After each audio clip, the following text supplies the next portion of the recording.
Ang kwentong ito ay hango sa totoong buhay. Mula ito sa isa nating kabayan na itago na lang natin sa pangalang Rico. Ito ay istorya ng kaibigan niyang si Althea. Walang eksaktong taon. Quezon. Mainit at maalikabok ang hapon nang dumating si Althea at ang kanyang ina sa baryo ng San Roque. Isang tahimik at luntiang lugar sa lalawigan ng Quezon. Galing Maynila. Matapos mawala ng trabaho ang kanyang ina at nawala naman ng tirahan dahil sa sunog sa kanilang inuupahang apartment. Nagpa siyang tumira pansamantala sa lumang bahay ng kanilang yumaong lolo na matagal nang walang nakatira. Ang bahay ay may kalumaan. Yari sa kahoy, may kalakihan. Sa likod nito, may isang dambuhalang punong akasya na animoy bantay ng buong paligid. Masukal ang bakuran na tila ba nilulumot ang bawat sulok ng lugar. Nay, sigurado ka bang dito tayo titira? Nakakatakot naman. Lalo na yung puno dun sa likod Wika ni Althea. Oo anak, wala na tayong ibang matutuluyan. Ligtas dito. Malayo sa syudad. Habang inaayos ang loob ng tahanan, hindi maiwasang makaramdam si Althea ng malamig na ihip ng hangin na tila ba may matang nakamasid sa kanya. Binaliwala niya ito. Inisip na baka epekto lang ng pagod at gutom. Kinagabihan habang natutulog si Althea, isang kakaibang boses ang narinig niya mula sa bintana ng kanyang silid. Malalim, paos, na tila ba nagmamalasakit. Althea, huwag kang matakot. Nagmulat siya ng mata at napatingin sa bintana. Isang anino ang naroon. Matangkad at maitim. Pula ang mga mata. Hindi siya makagalaw. Hindi rin makasigaw. Sino ka? Anong gusto mo? Hindi ako kaaway. Pinabantayan kita. Nang saglit na humarap si Althea, nawala ang anino. Kagad siyang tumayo at sinindihan ng ilaw. Nanginginig at pawis na pawis. Bangungot lang? Tama, bangungot lang yun. Kinabukasan, nagpa siya si Althea na maglibot sa likod ng tahanan. Nilapitan niya ang punong akasya. Napansin niya na tila mas malamig sa paligid nito. Bigla siyang napatingin pataas. May nakita siyang usok mula sa sanga at amoy tabako ang hangin. Hindi mo ko kailangang katakutan, Althea. Nagulat siya. Sa ibabaw ng akasya ay may nilalang. Matangkad at itim ang balat. Makapalang buhok at nanlilisik ang mga mata. May hawak itong baging na tila panigarilyo.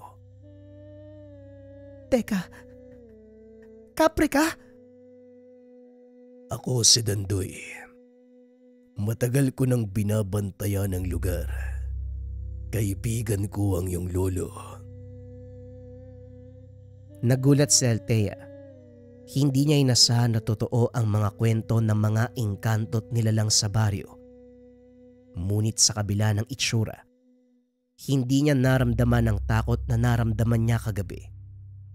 Sa halip, may kakaibang aliw sa tinig ng nilalang. Bakit mo ko kailangang bantayan? May paparating na panganib, Althea. Ikaw ang dahilan kung bakit siya babalik.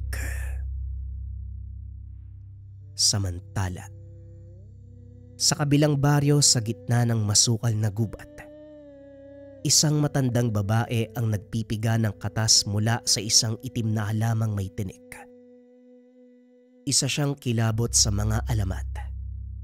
Si Loring, ang mangkukulam na dating pinalaya sa San Roque ng yumaong lolo ni Althea. Bumalik na sa lupa ng San Roque ang huling tagapagmana. Darating na ang panahon ng paghiganti. Wika nito, habang hinahaplos niya ang itim na pusa. Bumuga ng usok ang maliit na palayok sa gitna ng altar. Doon lumitaw ang imahe ni Althea. Ikaw ang huling tagapagmana at sa iyo ko'y bubuhos ang lahat ng puot ng iyong angkan. Ilang araw ang lumipas hindi mapakali si Althea. Sa bawat gabi, palaging nagmamasid si Dandoy mula sa akasya.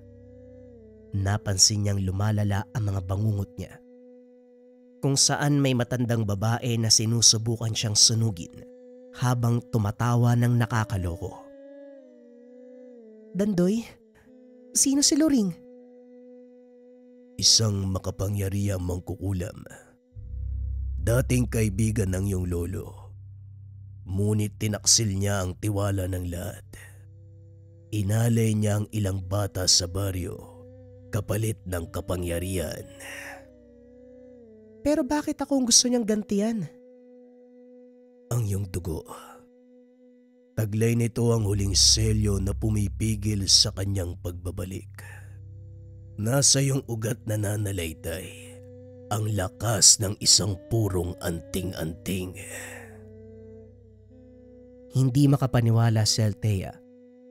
Mula sa pagiging normal na dalagita sa Maynila, ngayon isa siyang bahagi ng sinaunang labanan ng kabutihan at kasamaan. Naupo si Althea sa balkonahe ng lumang bahay habang pinagmamasdan ang punong akasya. Ang liwanag ng buwan tumatama sa mga dahon nito na tila ba may misteryosong nakabalot sa bawat galaw ng hangin. Sa kanyang kamay, hawak niya ang lumang kwaderno ng kanyang lolo. Napulot niya ito mula sa baul sa silong. Binuklat niya ito at unti-unting binasa ang nakasulat sa mga pahina. Doon niya nalaman ang lihim ng kanilang angkan na silang mga Salazar, mga tagapangalaga, bantay ng gubat. Mga nilalang na isinilang upang ipagtanggol ang balanse sa pagitan ng mundo ng tao at mundo ng mga nilalang.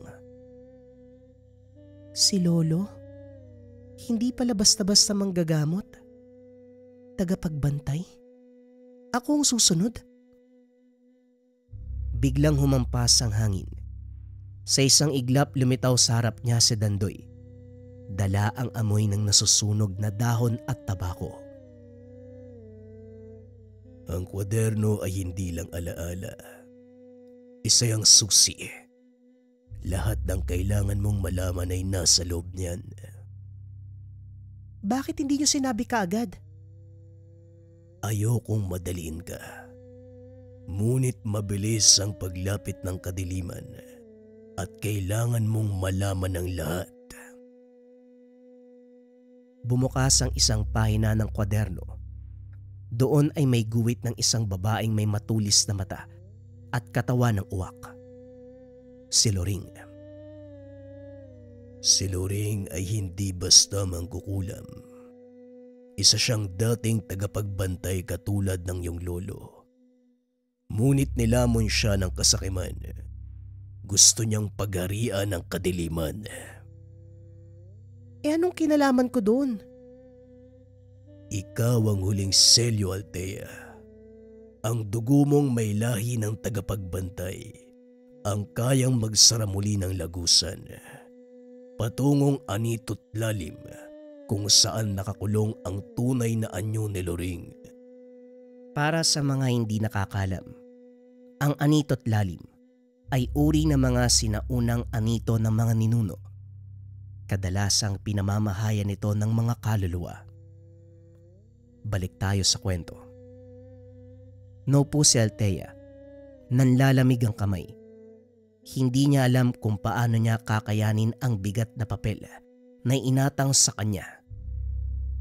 Paano kung hindi ko kayanin? Paano kapag natalo ko? Hindi ka nag-iisa, Althea. Nandito ako. Kinabukasan, may dumating na matandang lalaki na sakay ng kalabaw. May tangkay na kawayan sa likod. Nakasuot ng sombrero at pulang bandana. Si Mang Kiko. Kaibigan ng lolo ni Althea. Isa sa natitirang bantay na nagtatago sa baryo ng San Mateo. Kay tagal kong inintay ang pagbabalik ng lahing Salazar. Mang Kiko, ikaw ba yan? Kaibigan ni Ama? Tama ka. Nandito ako para tulungan ang anak mo. Lumapit si Althea sa matanda. Dala pa rin ang pangamba. Ngunit sa mga mata ni Mang Kiko, nakita niya ang kabutihang tila salamin ng kanyang yumaong lolo. Totoo po ba ang lahat ng to? Ako po ba talaga ang susi para mapigilan si Loring? Hindi lang totoo, Althea. Kailangan mo ring paniwalaan ang sarili mo. Ang lahing Salazar, hindi tumatalikod sa tungkulin. Ipinakita ni Mang Kiko ang isang anting-anting. Bato na hugis buwan at may gintong ukit. Ito raw ay batong silaw at kayang matukoy ang totoong anyo ng mga nilalang na nagpapanggap bilang tao. Simula ngayon, hindi ka na basta dalagita. Isa kang tagapagbantay. Kinagabihan matapos makausap si Mang Kiko. Maagang nahiga si Althea. Ngunit hindi siya basta nakatulog. Para siyang hinihigop ng panaginip. Sa panaginip na yun, natagpuan niya ang sarili sa gitna ng isang masukal na gubat. Umiikot at walang hangganan. Ang langit ay pula at ang lupa ay nababalot ng abo. Sa gitna ng kagubatan, may isang babaeng nakaitim. May balingkitang katawan at mata na tila walang kaluluwa. Sa kanyang balikat ay merong uwak. Isang Salazar. Sa wakas. Napatras si Althea. Ramdam niya ang init mula sa paligid na bigla na lamang naging apoy. Ang mga sanga ng puno'y gumagalaw na parang kamay na sinusubukang sakalin siya.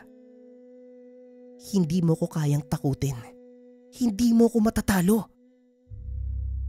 Hindi ako naparito para manakot. Isang paalala. Sa araw ng 2 buwan, darating ang kadiliman. Ikaw ang susunod na sisilaban.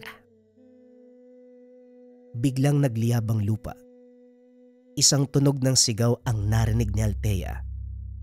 Hindi sa kanyang bibig, kundi mula sa loob ng sarili niyang katawan.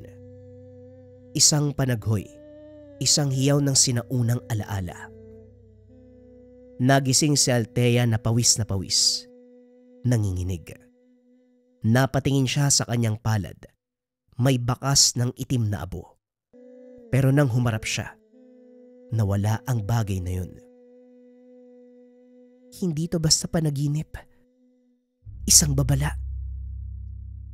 Simula noon, araw-araw nang sinanay ni Mang Kiko si Althea, tinuruan siyang magpagana ng mga dasal, makaramdam ng presensya ng mga nilalang, at gumamit ng mga halamang gamot at iba't ibang uri ng ugat.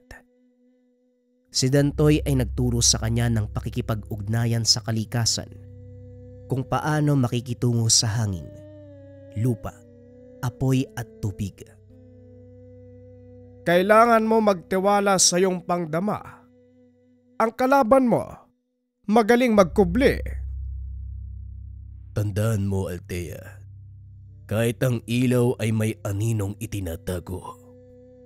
Sa simula madalas magkamali si Althea. Nauhulog sa balanse. Naduduwal kapag ginagamit ang anting-anting. Nasusugatan sa mga dahon na may lason. Ngunit hindi siya tumigil. Hindi ako susuko. Hindi ako papayag na matulad sa mga biktima ni Loring. Habang nag-iensayo siya ng pagtukoy sa mga tagong nilalang, napansin niya na may batang lalaking nakatayo sa lilim ng akasya. Maputla ang balat nito na tila ba walang anino. "Sino ka? Tulungan mo ako. Nakakulong ako sa bangungot niya." Tumakbo ang bata papunta sa gubat at biglang nawala. Nilapitan siya ni Dandoy na merong naramdaman. Isa sa mga kaluluwa na inipit ni Loring sa mundo ng panaginip.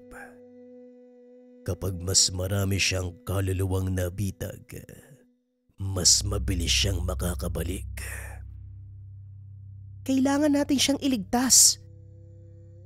Gamit ang batong silaw at isang peraso ng buhok ng bata, naglakbay sina Althea, Dandoy at Mang Kiko sa gubat ng San Mateo kung saan matatagpuan ang punong bato. Isang lihim na lagusan patungo sa mundo ng mga nilalang. Isa itong sinaunang dambana na may ukit ng mata. Nakapaikot dito ang iba't ibang uri ng simbolo. Dito natin makikita ang mga nilalang na bihag ng mangkukulam. Hinaplos ni Althea ang bato gamit ang anting-anting. Bigla itong lumiwanag. Sa isang iglap, parang nahulog sila sa bangin. Bumagsak sa isang malabong mundo. Mga puno'y puti. Ang langit ay kulay lila at ang lupa'y basa at malambot. Doon nila nakita ang bata. Nakagapos sa mga ugat at may uwak sa balikat. "Bitawan mo siya!" Hindi mo ko kayang labanan, tagapagmana. Nagsalubong ang tingin ni Althea at ng uwak. Inilabas niya ang anting-anting at sa unang pagkakataon, naglabas ng apoy na bughaw. Isang liwanag ang bumalot sa kanya. Unti-unting binitawan ng mga ugatang bata. Muling bumulusok ang paligid. Pagdilat ni Althea, nasa tabi sila ng punong bato. Buhay ang bata. Umiiyak sa bisig ni Mang Kiko. Nagising na ang kakayahan mo. Ngayon alam na ni Loring kung sino ka. Matapos ng kaganapan, ilang linggo ang lumipas. Hindi na bumalik sa baryo si Mang Kiko. Nagpadala siya ng mga mensahero, mga puting ibon upang magbigay ng babala. Si Loring ay nagtipon ng hukbo ng mga anino ng kawalan. Nilalang nawala ng alaala, pinalakas ng galit at takot. Isang gabi habang kumakain si Althea at ang kanyang ina, nakarinig sila ng malalakas na angil, hudyat ng paglusob ng kalaban. Anak, ano ba yan? "Nay, nagsisimula na po." Sumabog ang apoy sa likod ng tahanan. Lumitaw si Dandoy mula sa usok. Sugatan. Nagsisimula ng pagsalakay. Papalapit na si Loring. Sumiklab ang apoy sa kakahuyan sa likod ng bahay. Ang hangin ay naging mainit, mabigat, puno ng mga sigaw at yabag na tila mula sa mga nilalang mula sa kabilang dimensyon. Mabilis na lumabas si Althea kasama si Dandoy habang ang kanyang ina ay naiwan sa loob ng tahanan. Sa ilalim ng liwanag na buwan, tumambad kay Althea ang isang grupo ng nilalang. Matataas, payat, ang balat ay tila uling at ang mga mata ay kulay pula. Isa-isang sumugod palabas ng gubat. Sila ang mga anino ng kawalan. Mga kaluluwang kinain ng pot. Wala ng sariling isipan. At sa gabing ito, si Loring ang kanilang sinasamba. Inilabas ni Althea ang tangan mula sa kanyang dibdib. Nagliwanag ng kulay asul habang nilalapitan siya ng isa sa mga nilalang. Inilapat niya ito sa lupa at mula roon, Lumitaw ang bilog na liwanag na tila sa gisag ng unang simbolo. Hindi kayo makakapasok sa lupa ng aking lolo. Umalingaw-ngaw ang isang malakas na huni. Isang sigaw ng uwak mula sa itaas ng puno ng akasya. Doon lumitaw si Loring sa kanyang buong anyo. Nakaitim na balabal, mahaba ang mga kuko. May mata na kumikislap sa dilim. Apo ni Salazar, ngayon ko lang uli naamoy ang takot mula sa inyong tuko. Hindi ako natatakot sa iyo, Loring. Hindi pa sa ngayon. Pero darating ang gabi na ikaw ang magmamakaawa. Nawakasan ko ang lahat ng bagay. Mabilis na inutusan ni Loring ang kanyang mga nilalang. Sumugod sila, ngunit pinigilan ng bilog na liwanag. Si Dandoy bumaba mula sa puno at hinarang ang katawan. Hawak ang isang sanga ng akasya na kumikislap ng apoy. Hanggat nandito ako, hindi ka makakatawid, Loring. Nagpalitan ng enerhiya ang kapre at ang mangkukulam. Nanginginig ang lupa sa banggaan ng kanilang kapangyarihan. Natalo ni Althea ang ilan sa mga anino gamit ang liwanag ng anting-anting. Ngunit tila walang katapusan ang pagdami ng mga ito. Muli silang umatras patungo sa simbahan ng San Roque, kung saan naroon ang sinaunang krus na sinasabing gawa sa kahoy ng punong bantay. Ang simbahan ng San Roque ay matanda na, may lumang kisame, kupas na pintura, basag na bintana. Ngunit sa gitna nito, isang krus ang nakaukit sa sahig. Ang sabi ng mga matatanda, ito raw ang lugar na nagsilbing bukal ng kapangyarihan ng mga bantay ng gubat. Pagkarating nila Althea, Mang Kiko at iba pang mga tagapagbantay, may mga babae at lalaki may hawak ng sanga, mga halamang gamot, at ilang anting-anting na yari sa tanso at bato. Ngayong bumalik na si Loring, kailangan nating buuin ang 3 selyo ng liwanag. Anong 3 selyo? Ang selyo ng lupa, selyo ng hangin, at selyo ng apoy. Nabuo ang lahat ng ito sa tulong ng iyong lolo, ng kapre at ng isang diwata. Sa oras na mabuo muli ang 3 selyo, maitataboy si Loring pabalik sa kanyang kulungan. Ngunit may kulang, ang selyo ng hangin. Nawala ito kasama ng isang engkantada na nagtago sa ilagang gubat matapos mamatay ang lolo ni Althea. Ako nang hahanap sa kanya. Mapanganib doon, Althea. Hindi ka pabiyasa. Pero ako lang ang kayang pumasok sa mga lugar na hindi kayang tahakin ng iba.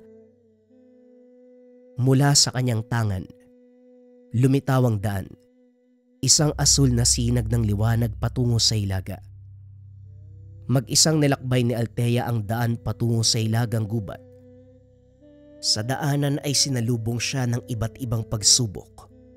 Mga hayop, ligaw na anino, mga ilog na hindi nagpapakita ng refleksyon. Ngunit nanatili siyang matatag. Sa bawat hakbang, nararamdaman niya ang pagkabuhay ng kapangyarihan sa kanyang dugo. Sa gitna ng isang malawak na sapa, nakita niya ang isang babae. Nakasuot ng puting habing gawa sa bulak ng ulap. Nakalutang sa tubig. Siya si Diwa, ang engkantadang nawawala. Matagal ko nang iniwasan ang pakikialam sa labanang ito. Masyado nang maraming dugo ang umagos. Ngunit marami pang aagos kung hindi tayo kikilos ngayon. Sa'yo ko nakikita ang apoy ng lolo mong si Ernesto. Isang apoy na kayang sumunog ng kadiliman. Inabot ni Diwa ang kanyang kamay kay Althea. Mula sa tubig lumitaw ang isang pulseras na may 3 dahon ng hangin, ang huling selyo. Dalin mo ito. Ingatan mo ang iyong puso Pagbalik ni Althea sa simbahan, dumagungdong na ang paligid. Si Loring ay nasa harap, kasama ang mga anino. Sinisira ang mga hadlang ng liwanag. Buksan mo, Althea. Wala ka nang matatakbuhan. Sa gitna ng simbahan, inilagay ni Althea ang 3 selyo. Bato mula sa gubat, baging mula sa akasya, pulseras ni diwa. Lumiwanag ang buong simbahan, tila isang araw sa kalagitnaan ng gabi. Sumugod si Loring, ngunit hinarangan siya ni Dandoy, Mang Kiko at iba pang bantay. Si Althea mula sa gitna ay tumindig na parang tunay na tagapagmana. Hindi ito lupa ng takot. Ito ay lupa ng pag-asa at liwanag. Mula sa kanyang puso, sumiklab ang bughaw na apoy. Tumama ito kay Loring. Pinunit ang kanyang anyo. Inilapad siyang muli sa lagusan. Hindi pa itong wakas, Althea. Tandaan mo yan. Sa isang iglap, nagliwanag ang buong paligid. Tumahimik ang lahat. Nawala ang usok, sigaw at ang takot. Nanumbalik ang liwanag. Ilang buwan ang lumipas. Nanumbalik ang katahimikan sa San Roque. Si Althea ay patuloy na nagsasanay habang ang kanyang ina nagsimulang magtanim sa kanilang bakuran. Si Dandoy ay nanatili sa punong akasya, tahimik, ngunit laging nakabantay. Sa kabila ng katahimikan, may kakaibang kabigatang bumalot sa paligid ng San Roque. Sa gabi, ang hangin ay tila bumubulong at ang mga halaman hindi nagaanong sumasayaw sa liwanag ng buwan. Habang nakaupo si Althea sa ilalim ng punong akasya, nararamdaman niya ang kakaibang lamig na dumadampi sa kanyang batok. Muling nagpakita si Dandoy. May dalang maliit na kahon na yari sa pinutuyong balat ng ahas. May natira. Anong ibig mong sabihin? Ang katawan ni Loring ay nawasak, pero ang kanyang kaluluwa hindi naibalik sa ilalim ng lupa. May tumanggap sa kanya. Bumukas ang kahon. Sa loob ay may isang pirasong kuko. Kulay itim, ngunit buhay. Mararamdaman ang itim na presensya sa gamit. Isang imahe ang sumulpot. Isang batang lalaki. May mahabang buhok, matang kulay pula, na tila iniiwasang tumingin ng diretsyo. Siya si Aaron, anak ng isa sa mga alagad ni Loring, isang saling lahi na mangkukulam, ngunit mas mapanganib dahil pinanganak siya sa bagong panahon. Hindi makapaniwala si Althea. Akala niya tapos na ang lahat. Ngunit higit pa pala sa isang laban ang nakalaan sa kanya. Anak ng mangkukulam? Bakit siya nandito? Hinahanap ka niya. Samantala sa Maynila, sa isang abandonadong gusali malapit sa estero, isang grupo ng kabataan na nagtitipon sa dilim. Sa gitna nila ay si Aaron, tahimik. Hawak ang itim na panyo ng kanyang ina, ang dating alagad ni Loring. Ang dugo ng Salazar, kailangan kong makuha. Isa siyang kakaiba, hindi tulad ng kanyang ina. Marunong siyang magtago, magsuot ng anyo ng karaniwan. Ngunit sa kanyang mga mata, may lihim siyang tinatago. Isang lakas na unti-unting gumigising. Nagbukas siya ng lumang libro ng kulam.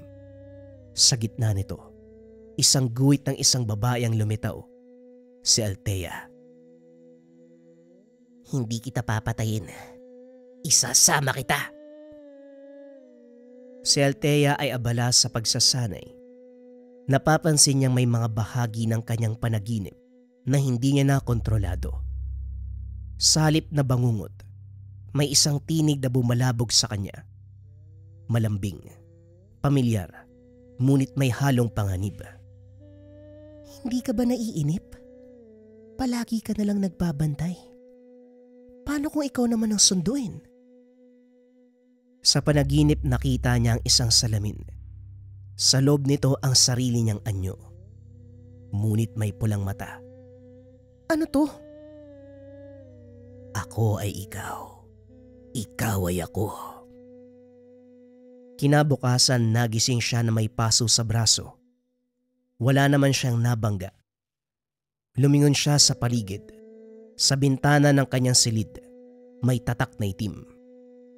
Kagad tumawag si Althea kay Mang Kiko. Muling tinipon ang natitirang bantay, kasama ang mga bagong napiling tagapangalaga mula sa kalapit na baryo. Dumating din si Diwa, ang engkantada ng hangin, dala ang babala.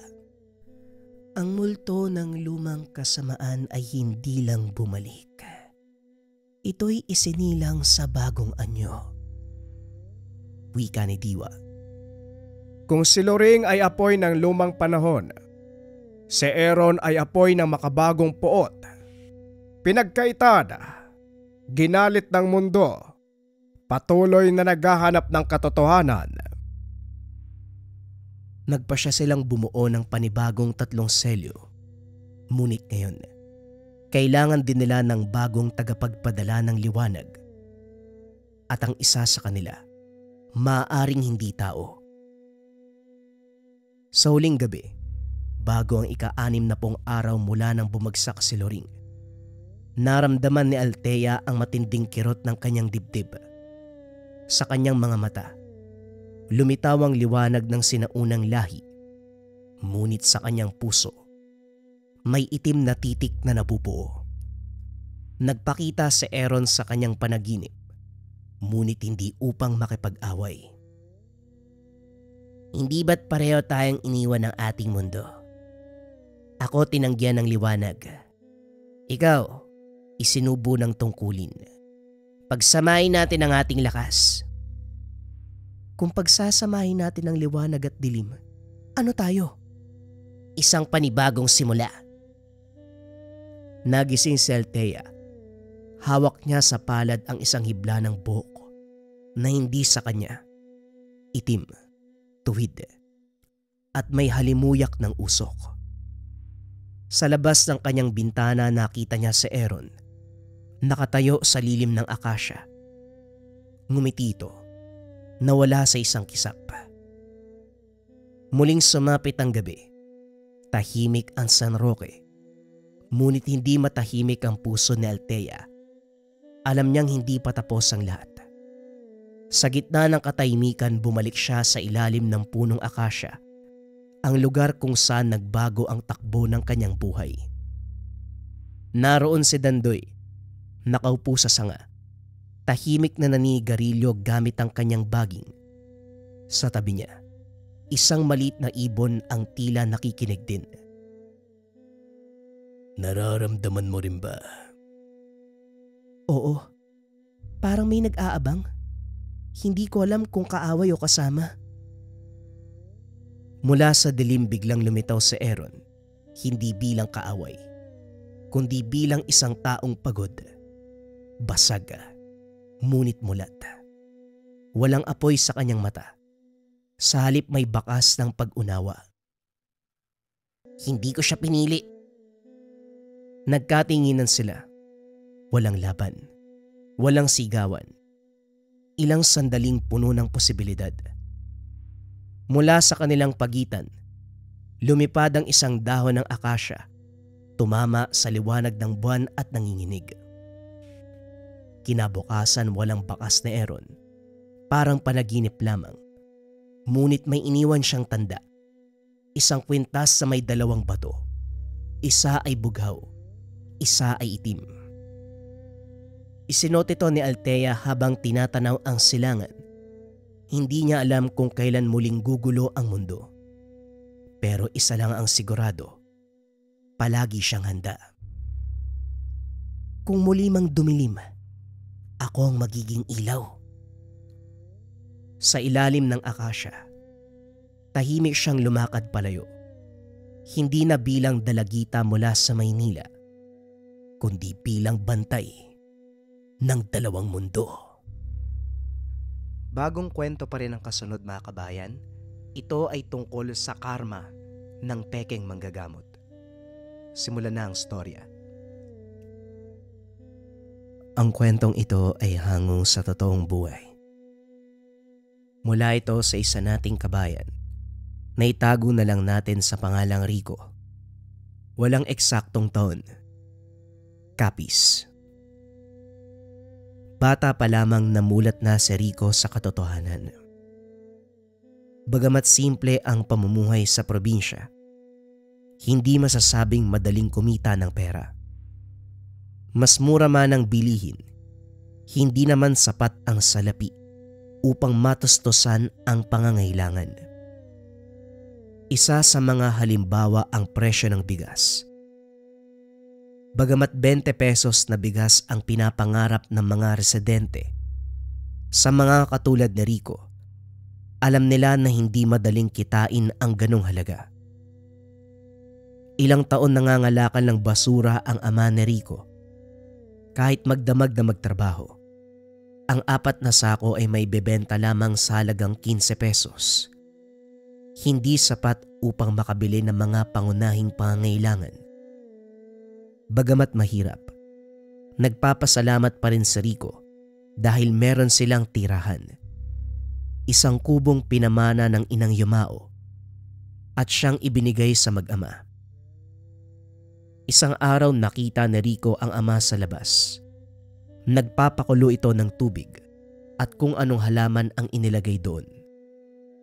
Nakita ng binata na napaload na lamang ang matanda at nagdasal. Hindi sigurado kung ang dinadasal ba ng ama ay pagpapasalamat o paghingi ng tulong. Halos ilang linggo na rin ang nakalipas nang makakain sila ng 3 beses sa isang araw.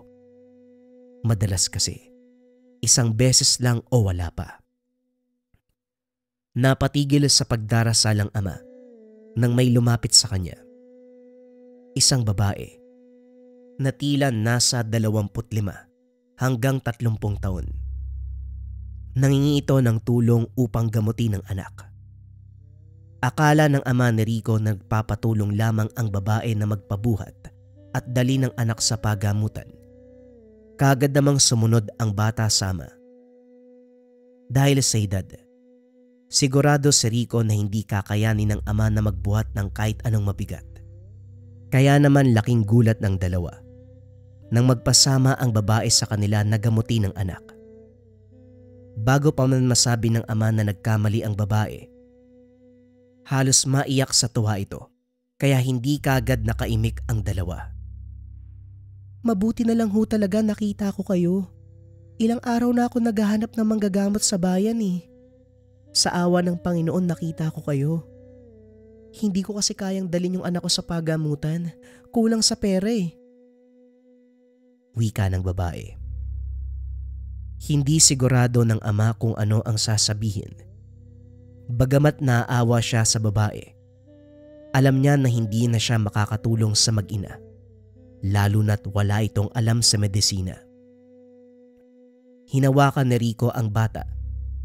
Binulungan ng ama na sa tingin nito ay nilalagnat lamang ang anak.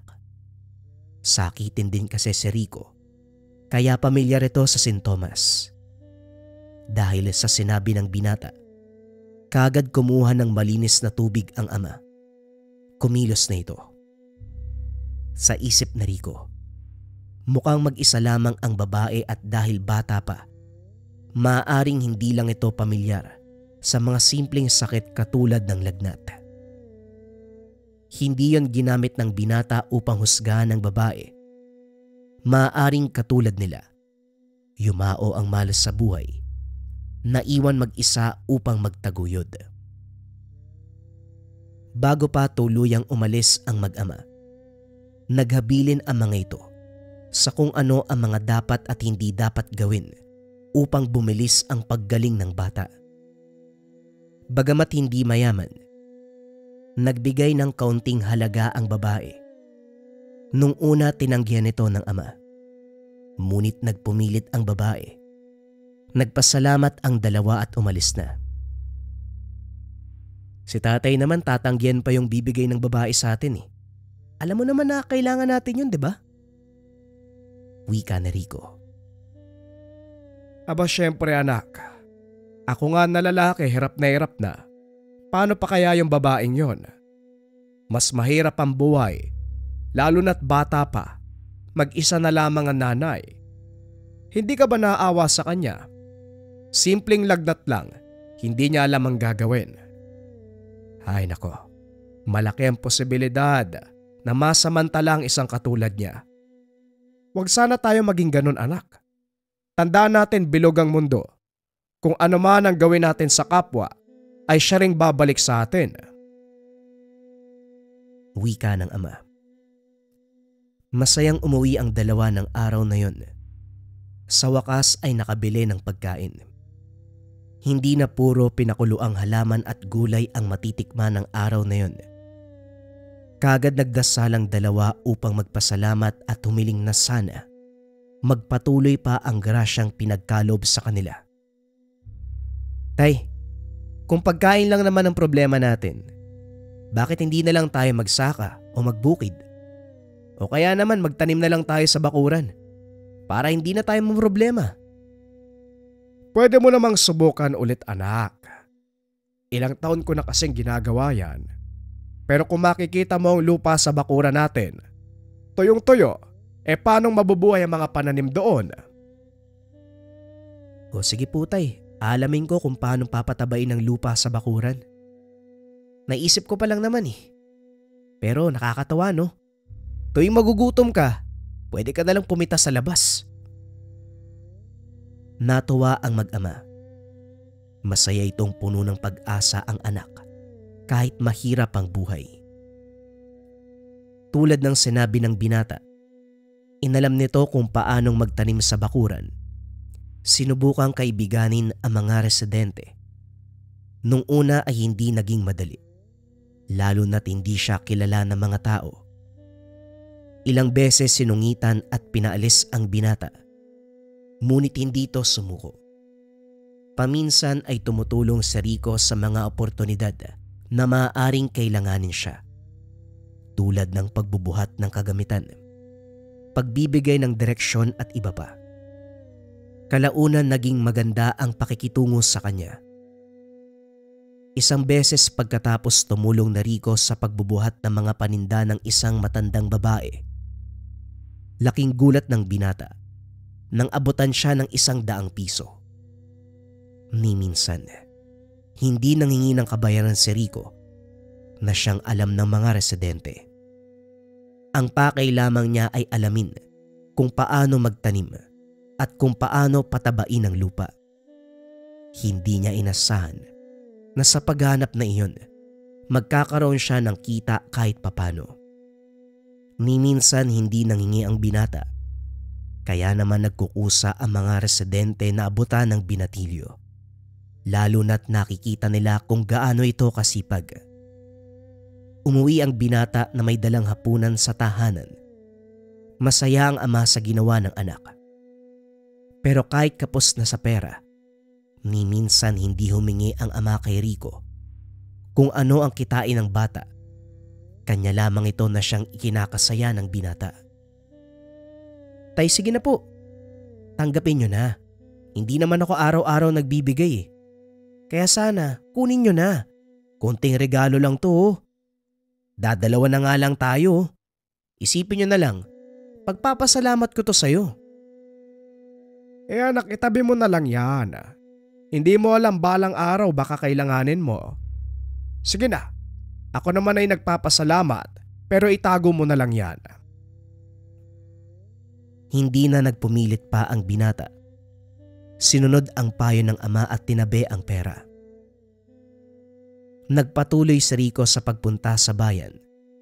Kalaunan nalaman na rin ito kung paanong patabain muli ang lupang natuyo. Nagkaroon siya ng ipon. Nakapagtanim na rin sa bakuran. Masaya ang mag-ama sa panahon na iyon. Ngunit lahat ng bagay ay may hangganan. dahil sa edad. Isang araw, hindi na gumising pa ang ama. Kahit anong gawin ni Rico, nanatili itong nakapikit. Kagad inakay ng binata ang ama upang dalhin sa bayan. Bitbit lahat ng ipon. Bumiyahe ito. Habang nasa daan, walang ibang nagawa si Rico kung hindi umiyak habang yakap-yakap ang katawan ng ama. Naawa naman ang mga kasabay ng binata. Sinubukang tulungan ito. Inuna ng mga pasaherong dali ng binata sa pagamutan at doon nakumpirma. Wala na ang ama. Nagbayad sa pagamutan ng binata. Inuwi ang katawan ng ama. Sa isang iglap, ang ilang buwan na pinag-ipunan ni Rico ay nawala. Nailibing niya ang ama sa bakuran. Nabalitaan din ng mga taga-bayan ang tungkol dito. Kaya naman nag-abot ng tulong ang mga residente. Ilang araw nakatulala ang binata. Hindi kumakain o natutulog. Dinadalhan pa rin siya ng pagkain ng mga natulungan ni Rico sa bayan. Ngunit kahit nagpapasalamat ang binata, hindi pa rin nawawala ang sakit na nararamdaman. Lumipas pa ang ilang linggo. Kalaunan bumalik na muli sa bayan ng binata upang tumulong sa mga residente. Sinubukan nitong kalimutan ang pagpanaw na nag-iisang pamilya. Kung dati sabik umuwi ang binata, bit-bit ang kaunting kinita, ngayon ay tila ayaw ng umuwi. Ang dating masaya at mainit na tahanan, ngayon ay madilim at malamig dahil sa pagkawala ng ama. Halos sa daan natutulog si Rico ng ilang linggo. Kalaunan ay nakumbinse si Rico na umuwi, bantayan ang tahanan. Dahil ayon sa kanila, hindi lang naman kalungkutan ang dala ng bahay na iyon, kundi masayang alaala kasama ang ama. Lumipas pa ang ilang buwan. Natanggap na rin ng binata ang pagkawala ng ama. Nagpapasalamat na lang ito na namuhay ng komportable. Nakakakain ng wasto ang ama bago ito mawala. Nagpasya si Rico na ibenta ang tahanan. Lumuwas ito sa ibang lugar kung saan walang nakakakilala sa kanya. Napagtanto ng binata na hindi niya kayang manirahan pa doon dahil labis sa sakit ang nararamdaman dahil sa masayang memorya kasama ang ama. Gusto nito na makapagsimula muli. Makalipas ang halos isang araw na biyahe ni Rico, nakabili ng maliit na lupa ang binata. Nakakasiguro siya na walang nakakakilala sa kanya sa lugar na iyon. Pinili niya ang lugar na liblib upang hindi siya maistorbo ng mga tao. Bagamat alam niya na may mabubuti pa ring mga tao, nakasanayan na ng binata ang pag-iisa. Kaya naman hindi na naging komportable ito, lalo na kung maraming tao. Kalaunan naging tahanan na rin ang lupang nabili na Rico. May mga tanim ito, kaya hindi na nag-alala pa para sa kakainin. Sa kakatanim, maraming natutunan at natuklasan si Rico, katulad ng mga halamang nakakagamot, nakakalason at iba pa. Bagamat hindi malawak ang kaalaman ng binata, dahil batay ang lahat ng impormasyon sa sariling karanasan. Kahit papano, may bilib naman ito sa sarili. Ngunit hindi pa rin ito may tuturing ang sarili bilang isang ganap na manggagamot. Isang araw, kukuha na sana ang binata ng makakain sa bakuran. Ngunit sa kasamaang palad nalanta ang mga ito. Tila kinain ng mga insekto at kung anong hayop ang mga tanim na siyang ikinadismaya ng binata. Nagtayo ito ng bakuran at muling inayos ang hardin. Matagal pa bago namunga muli ang mga halaman. Kaya naman nagpasya ang binata na pumunta sa bayan. Nagbabaka sakaling maibenta ang mga naisalba. Nilako ito ng binata sa mga dumadaan. Kaso nga lang kahit isa, wala siyang naibenta. Nagpatuloy ito sa paglalakad at kalaunan. Nakakita ito ng lalaki may iniindang sakit. Nakahawak ito sa tiyan. Namimilipit. Kagad lumapit si Rico. Sinabi nito sa kasama ng lalaki na halamang gamot ang mga dala. Kagad namang bumili ang babaeng kasama. Umuwi na ang dalawa. Napatingin na lamang si Rico sa salaping hawak. Doon nagkaroon ng ideya ang binata. Sinabi nito sa bawat aalokin na halamang gamot ang dala. Kahit hindi siya sigurado kung totoo ang lahat ng ito.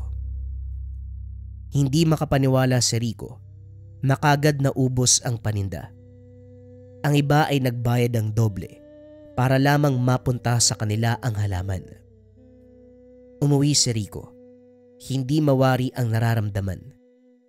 Bagamat nakukonsensya dahil kahit papano nanloloko ng mga tao, pinanindigan ng binata na ang ilan sa mga binibenta niya ay tunay na halamang gamot. Upang hindi makonsensya, mas dinamihan ng binata ang tanim na halamang gamot. Bagamat hindi ito sigurado dahil kaunti lamang ang kaalaman, ipinagpatuloy pa rin ni Rico ang nasimulan. Makalipas ang ilang linggo, tumubo na ang mga pananim. Muling dinala sa bayan at tulad ng nakaraan, mabilis na ubos ang paninda. Hindi makapaniwala si Rico sa bilis at laki ng kinita. Hindi na malaya ng binata na unti-unti na siyang nasisilaw sa salapi.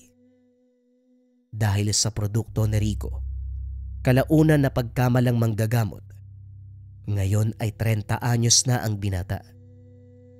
Hindi naman ito tinanggi. Kalaunan tumanggap na ng mga pasyente. Nung una puro halaman lang ang binibenta. Ngunit napapadalas ang pagbalik ng ilan sa mga parokyano. Kaya nagpasya ang binata na lumuwas sa malayong lugar upang maghanap ng tunay na manggagamot. Nagdahilan ito sa mga residente na maghahanap lamang ng iba pang halamang gamot sa mga karatig bayan upang lumawak ang mapapagaling na sakit. Pero sa katunayan, maghahanap ito at aaralin ang gawain ng tunay na manggagamot, maging albularyo, upang maniwala ang mga residente sa kanya. Kung tutuusin, maaari namang matutunan talaga ng binata ang panggagamot. Bagamat alam niyang kakibat ng ganitong talento ay pinagkakaloob ng Panginoon. Hindi na nag-abala pa si Rico upang tunay na malaman ito. Ang mahalaga sa kanya ay ang salaping kikitain. Kung paiiralin niya ang tunay na medisina, aabutin ito ng taon, hindi maganda sa negosyo. Lumipas ang 1 buwan. Tuluyang nakalap ni Rico ang pamamaraan ng mga manggagamot. Bagamat hindi tunay ang kagamitan, nakumbinse ang mga tao. Hindi may iwasan na meron talagang iilan na hindi naniniwala sa binata. Ito ang mga tao na nakakakita at nakakaalam ng panggagamot. Ngunit ganun pa man, marami pa rin ang naniniwala kay Rico dahil ilan sa mga pasyente nito ay talagang gumaling. Kaya naman kalaunan, nakumbinse ng binata ang sarili na maaaring tunay nga itong manggagamot. Dahil na rin sa karanasan at mga natutunan, lumawak ang kakayahan ng binata. Kontento na si Rico sa ganitong pamumuhay. Wala na itong balak na magpamilya. Natatakot na magmahal muli dahil sa huli ay iiwanan lang siya. Bukod pa rito, sa dalang ngumiti ng binata, dahil na rin sa buhay, kahit 30 anyos pa lamang ay mukha ng matanda. Tinubuan na ito ng puting buhok at sa kakababad ng halaman, kulubot na rin ang mga kamay. Isang gabi, habang nagsasara ng bakuran, may lalaking duguan ang lumapit kay Rico upang mangingi ng tulong. Nung una nag-aalangan ng binata dahil sa pananamit pa lamang nito. Mukhang walang kakayahan na magbayad. Pinapasok pa rin niya ang lalaki sa isip na maaaring nanakawan lamang ito o nagulpi. Nag-abot ng malinis na tubig. Sinuri ni Rico ang kalagayan ng lalaki. Nagkwento ito tungkol sa nangyari sa kanya. Ayon dito, napaaway sa ilang residente at muntik mag-agaw buhay. Mabuti na lang at nakatakas. Sa hindi malamang dahilan, pakiramdam ni Rico na may mali sa istorya ng lalaki. Isa pa, bagamat duguan, ayaw nitong magpatingin. Sinabi naman ni Rico na magpagamot, ngunit kahit anong pilit ay ayaw talaga ng lalaki. Nung una, inisip na lamang ng binata na nahihiya ito. Pero habang tumatagal, napansin ni Rico na ang mantsa ng dugo hindi nagmula sa loob ng lalaki.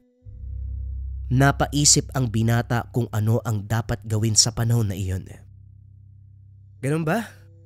O sige, ito ipahid mo sa mga sugat mo pagkatapos mong linisan. Para gumaling ka agad ang mga yan.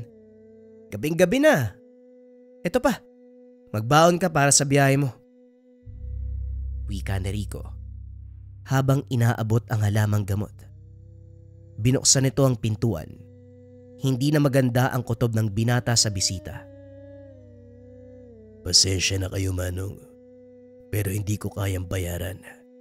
Wala akong dalang... Ano ko ba naman? Hindi mo kailangan magbayad, isipin mo na lang. Tulong ko yan sa'yo. O sige na, baka hinahanap ka na ng pamilya mo. Mag-iingat ka ha. Wika ni Rico. Pinapaalis na ang lalaki. Mukhang biyasa ka sa panloloko ah. Napatigil si Rico. Nagpantig ang tenga. Ano? Anong sinabi mo? Kung sabagay, kapwa mo rin na makakakilala sa'yo, hindi ba? Hindi ko maintindihan ang sinasabi mo. Pero mabuti pang umalis ka na. Wika ni Rico.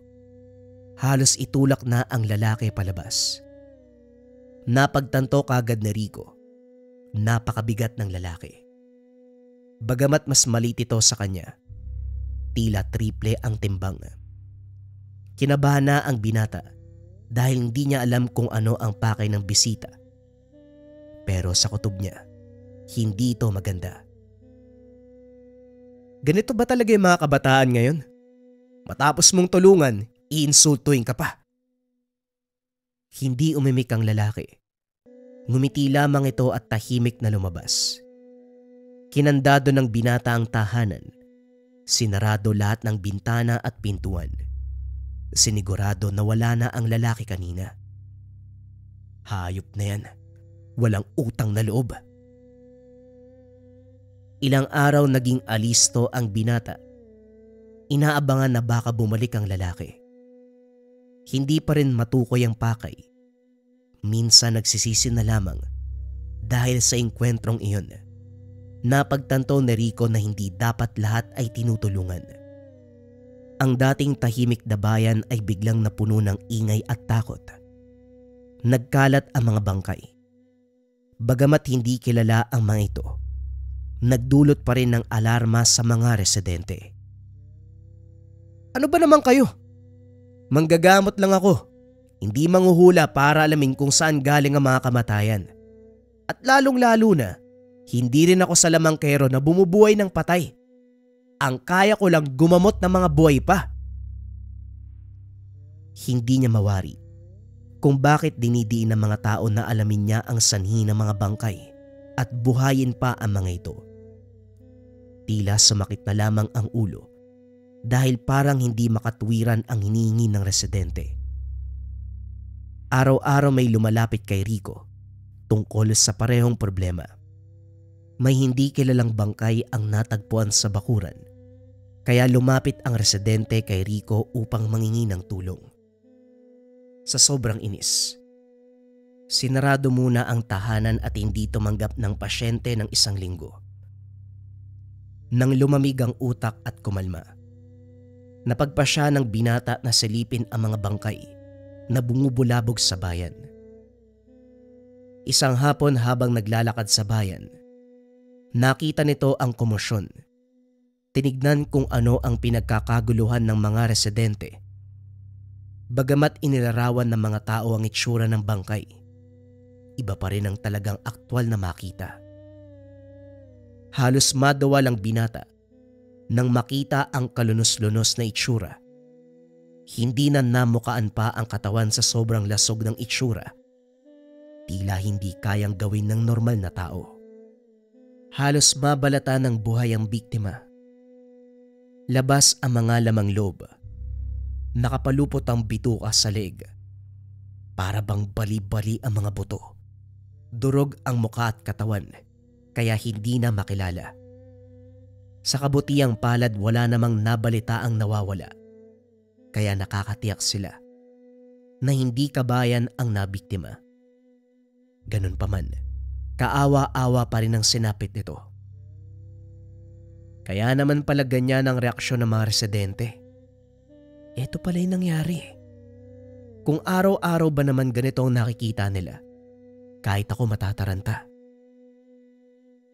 Wika ni Rico sa sarili. Umuwi na ang binata. Hindi alam kung ano ang iisipin o gagawin. May kumatok sa tahanan. Bumalik ka na lang bukas. Sarado na ako. Hindi tumigil ang kumakatok. Ang kulit nito ah. Sarado na nga eh. Tumayo na si Rico upang silipin at pagalitan kung sino man ang nasa likod ng pintuan. Sa isang iglap, ang galit na nararamdaman ay napalitan ng takot. Namutla si Rico nang makita kung sino ang kumakatok. Ang bisita nung nakaraan, walang humpay sa pagkatok. Habang tumatagal ay mas lumalakas, mas bumibilis at tila padabog na. Dahan-dahang sinara ang mga kandado. Nag-iingat na hindi marinig ng lalaki.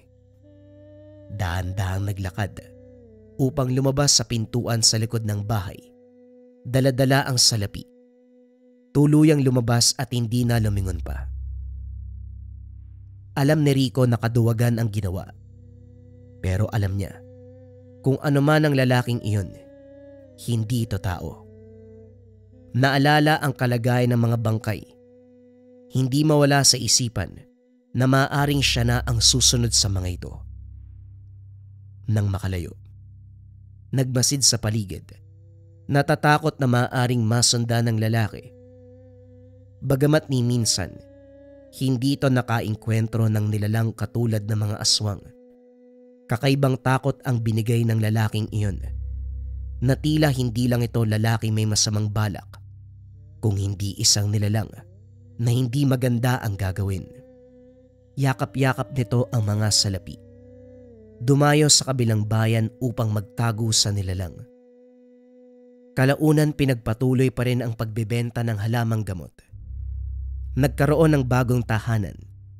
Hindi niya na nabalitaan ang patungkol sa lalaking iyon o kung ano man ang nangyari sa dating bayan na tinirahan. Lumipas pa ang ilang taon, 50 anyos na si Rico. Nag-ampo ng ulilang bata, itinuro ang mga nalalaman. Lumaki ang bata. Naalala ni Rico ang sarili, masipag at matulungin. Nalungkot na lamang siya na hindi naging malinis ang pamumuhay. Ayaw malaman ni Rico na hindi tunay ang panggagamot na ginagawa. Gusto niyang manatiling malinis ang konsensya ng bata. Maniwalang tunay ang propesyon ng tatay. Isang hapon, umuwi ang anak-anakan ni Rico. Marami itong dalang regalo. Bigay ng mga residente sa pagtulong nito sa kanila. Halos maiyak si Rico. Naalala niya ang ama noong kabataan. Napagpasya ni Rico na bumalik sa dating bayan na kinalakihan. Pinuntahan niya ang dating lupang pinagtayuan ng tahanan. Napangiti na lamang ito sa mga alaala. Nangingi ng tawad sama dahil hindi sinabuhay ang payong sinabi nito sa kanya. Bagamat maraming taong mapagsamantala, hindi na dapat parisan pa. Tay, sino po yung lalaking yun? Tanong ng bata habang may tinuturo. Dahil sa labo ng mata, hindi kagad nakita ni Rico kung ano ang tinuturo nito. Huwag ka masyadong magturo dyan, iho. Hindi mo ba alam na masama yan? Biglang nanindig ang balahibo ng matandang si Rico. Pamilyar ang takot na naramdaman. Bagamat anino lang ang nakita, sigurado siya na ito ang lalaki na bumisita noon. Kagad silang umalis, ngunit hindi dumiretso sa tahanan ng dalawa. Lumiko sila kung saan-saan napadpad ang mga ito bago umuwi. Nilito ang lalaking sumusunod sa kanila. Dumating na ang araw na kinakatakutan ni Rico. Ayon sa anak, merong bangkay na natagpuan sa bayang tinitirahan nila ngayon. Hindi alam ni Rico kung ano ang gagawin. Nangangamba na baka mapano ang anak. Kahit masungit ito, hindi may kakaila na mahal niya ang bata. Nag-ipon ng lakas ng loob si Rico. Pumunta ito sa lugar kung saan natagpuan ang katawan. Aalamin niya ang sanhi at kung ano ang pwedeng gawin upang mapanatiling ligtas ang mag-ama. Pagdating sa lugar, kaunti lamang ang tao roon. Tinawag na rin ang mga kapulisan kaya nag-alisan ang mga tao. Nanatili doon si Rico. Nagsabi ito na nawawala ang kamag-anak. Nagbabaka sakali na ito ang bangkay. Inihanda ni Rico ang sarili sa maaaring makita. Huminga ng malalim. Laking gulat nang makita ito.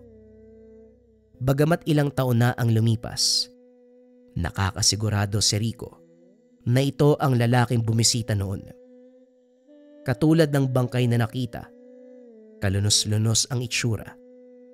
Ang pinagkaiba nga lang, hindi durog ang muka, kaya nakilala niya. Umuwi si Rico na tila nabunutan ng tinik. Ang lalaking kinakatakutan noon ay wala na. Kutob kasi nito. Aswang ang lalaki. Ito ang may gawa sa mga bangkay. Dahil simula nang dumating ito sa bayan, doon na nagsimula ang hindi magandang pangyayari. Maayos na sana ang lahat. Makakatulog na ito ng mahimbing. Pero may tanong sa kanyang isipan na hanggang ngayon ay hindi pa rin nasasagot. Kung ang lalaking iyon ang gumawa ng mga bangkay, sino ang gumawa nito sa kanya? Simpleng katanungan para sa video na ito mga kabayan. Sa palagay nyo, sinong pumatay doon sa aswang? Yung batang inampon? O ibang antingero? Kayo nang bahalang sumagot mga kabayan. Maligaya akong babasahin ang ating comment section. Maraming salamat. Nasa toxic environment ka ba? Yung tipong lahat ng tao ikaw yung pinag-iinitan, lahat ng tao mainit yung ulo sa'yo, yung partner mo, kapamilya mo, jowa mo, o yung mga katrabaho, lalong-lalo na yung boss mo. Eto kabayan, subukan mo. Kaluban, de pampaamo. Pampaamo sa tao, pampaamo sa negosyo, pampaamo sa pagkakataon. Kung ikaw yung tipo ng tao na nasa toxic environment, maraming taong galit sa'yo kahit wala kang ginagawa, subukan mo tong kaluban. JD, paano uubra yung kaluban mula sa Lika Merchandise? Simple lang daw ang gagawin mga kabayan. Dalin mo lang tong kaluban, ganun lang kasimple. May kasama yung gabay po ng tela pouch. Lagay mo sa loob ng pouch mo. Lock, lagay mo sa bulsa mo, lagay mo sa bag mo, let it work. Etong kaluban din pala mga kabayan, hindi yan simpleng lalagyan lang. May mga sangkap yan sa loob, galing pa to sa Negros. Gawa ng Antingeros del Negros ang kaluban. May mga pangkalikasang sangkap siya na nasa loob kabayan, kaya siya nagiging pampaamo. Isang sangkap lang yung sasabihin ko, yung bahay ng alitapta. Bukod doon, marami pang nasa loob mga kabayan. Pwede nyo i-check pagdating sa inyo ng kaluban. Actually, bagay din to kabayan sa mga taong nasa sales or palagi merong kausap para mabilis kayo makapagpalagayan ng loob ng taong kausap mo. So kung sawa ka na sa mga taong palagi na lang galit sa'yo, toxic environment, gusto mong mabago, pwede mong subukan tong Kaluban de Pampaamo. I-search mo lang yung shop ng Lika Merchandise.